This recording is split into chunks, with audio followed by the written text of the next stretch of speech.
L'inscription des nouveaux arrivants à l'école et autres informations utiles à connaître.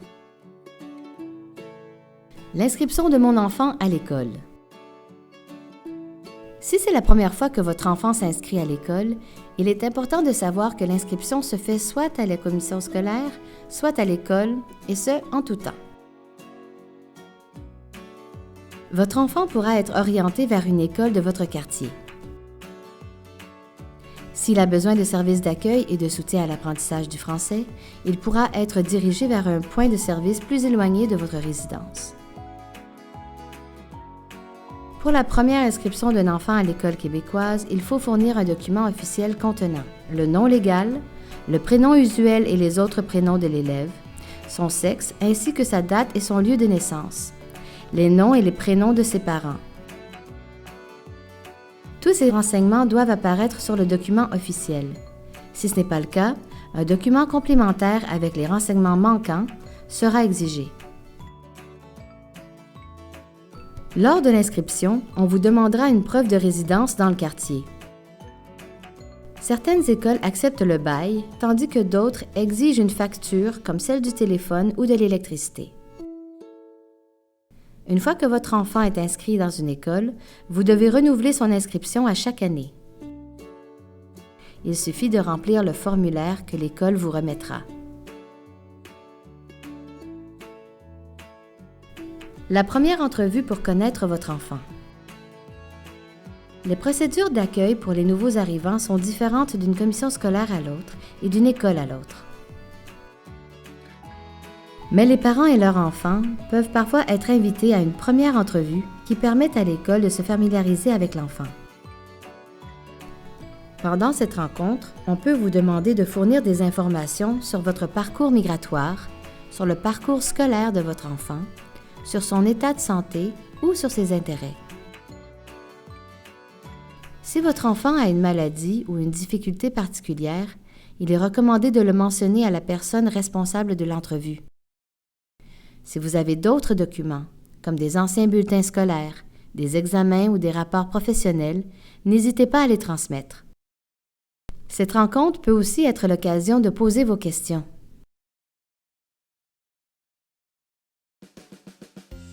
L'évaluation de votre enfant. Si votre enfant fréquente pour la première fois une école au Québec, il sera soumis à une évaluation de sa compétence langagière en français, à l'oral et parfois en lecture et en écriture, s'il parle déjà un peu le français. Ces évaluations en français ne sont pas des tests que les élèves réussissent ou échouent. Elles permettent surtout d'évaluer leur niveau de compétence en français et de déterminer les services dont ils pourraient avoir besoin. Il est aussi possible que votre enfant soit soumis à une évaluation en mathématiques ou en langue maternelle. Les services d'accueil et de soutien à l'apprentissage du français. Selon les résultats obtenus à cette évaluation, votre enfant pourrait avoir accès aux services d'accueil et de soutien à l'apprentissage du français.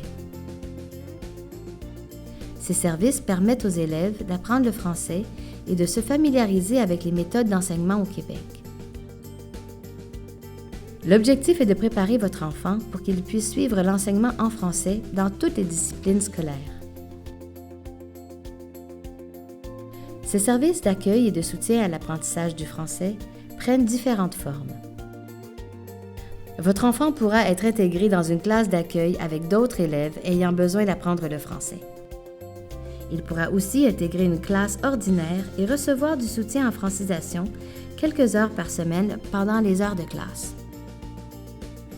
Quel que soit le modèle favorisé, les programmes mettent l'accent sur l'apprentissage du français, des mathématiques et aident les élèves à s'intégrer à l'école et à la société québécoise.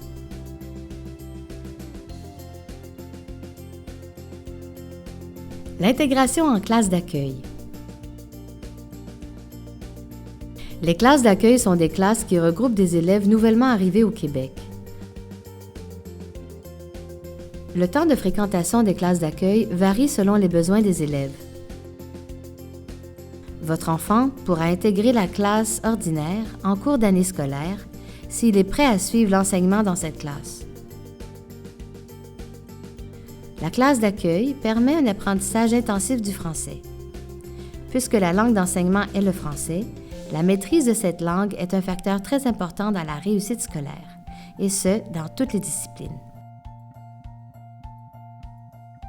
Dans les grandes villes comme Montréal, la plupart des élèves non francophones nouvellement arrivés reçoivent des services d'accueil et de soutien à l'apprentissage du français dans une classe d'accueil au primaire et au secondaire.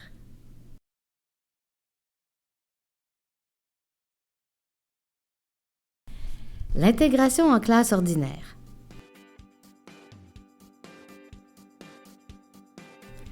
Dans les régions où il y a moins d'immigrants, votre enfant peut être intégré directement dans des classes ordinaires.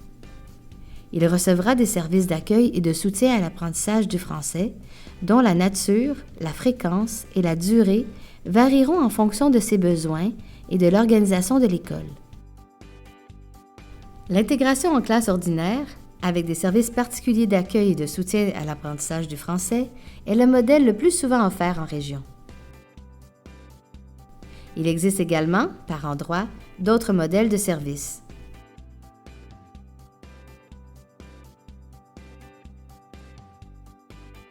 Le calendrier scolaire. Au primaire et au secondaire, l'année scolaire débute habituellement fin août et se termine fin juin. Les élèves vont à l'école du lundi au vendredi. Les cours commencent généralement entre 8 et 9 heures du matin et finissent entre 15 et 16 heures en après-midi. L'horaire varie cependant selon les écoles. Des activités parascolaires, comme des activités de sport, de théâtre ou d'aide aux devoirs, peuvent être proposées en dehors des heures de cours. Ces activités ont généralement lieu le midi et après le dernier cours. En début d'année scolaire, l'école de votre enfant vous remettra un calendrier scolaire annuel. Sur ce calendrier, vous trouverez des dates importantes comme les rencontres entre les parents et les enseignants ou les dates des journées de congé. Les élèves sont en congé pendant la période des vacances de Noël et du Nouvel An et en mars, durant la semaine appelée « Semaine de relâche scolaire ». Votre enfant aura aussi une vingtaine de journées de congé qu'on appelle les journées pédagogiques. Les dates de ces journées de congé varient selon les commissions scolaires et les écoles. Les frais scolaires. L'accès à l'éducation est gratuit jusqu'au cégep, mais les parents doivent quand même prévoir un montant d'argent pour l'achat du matériel scolaire et l'accès à certains services. L'école fournira aux parents une liste de matériel scolaire à acheter et peut demander de l'argent pour l'achat de matériel complémentaire comme l'agenda scolaire. Il faudra aussi prévoir un budget si vous souhaitez que votre enfant bénéficie de certains services, comme le service de dîner et le service de garde. Ce sera la même chose pour certaines sorties scolaires ou pour les activités parascolaires.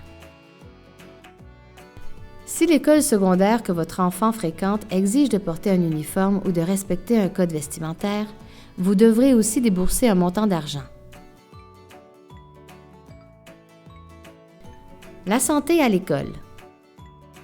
En cas de problème ou d'urgence, il est très important que l'école puisse communiquer avec vous. C'est pour ça que vous devez absolument informer l'école si vous déménagez ou si vous changez de numéro de téléphone pendant l'année scolaire. Il est très important aussi de signaler toute allergie, contrainte alimentaire ou maladie chronique qu'aurait votre enfant. Pendant l'année scolaire, il arrive que l'on vous propose de vacciner votre enfant en même temps que les autres enfants de l'école. Si vous voulez que votre enfant reçoive le vaccin, vous devez signer l'autorisation envoyée par l'école. Puisqu'il y a 4 saisons au Québec et que la température varie beaucoup, il est pratique de consulter la météo avant d'envoyer vos enfants à l'école. De cette façon, vous pouvez les habiller en fonction de la température du moment. Les hivers québécois sont froids. Et lorsqu'il fait froid, il est recommandé de porter plusieurs couches de vêtements et de se couvrir les extrémités avec un foulard, des mitaines, de bonnes bottes et une tuque.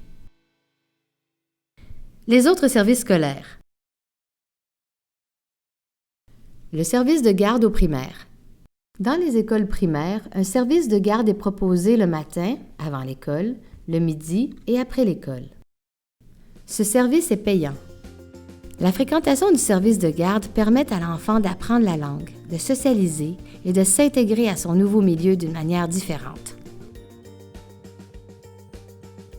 Le service de dîner. Le midi, votre enfant pourra manger à l'école ou chez vous si l'école n'est pas trop loin.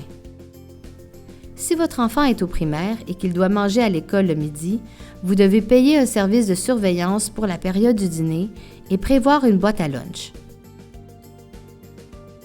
Au secondaire, la plupart des écoles ont une cafétéria où votre enfant pourra acheter un repas s'il n'apporte pas son lunch.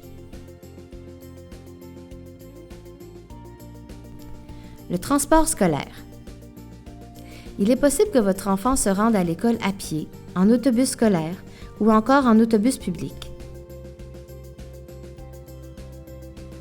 Pour savoir par quel moyen votre enfant peut se rendre à l'école, renseignez-vous à son école. Si votre enfant prend l'autobus scolaire, on pourrait vous demander d'être présent à l'arrêt d'autobus. Il est important d'être à l'arrêt 10 minutes avant l'heure du passage de l'autobus. Ceci conclut notre module sur l'inscription des nouveaux arrivants à l'école et les autres informations utiles à connaître pour les parents. Nous vous invitons à consulter nos 3 autres modules sur l'éducation au Québec.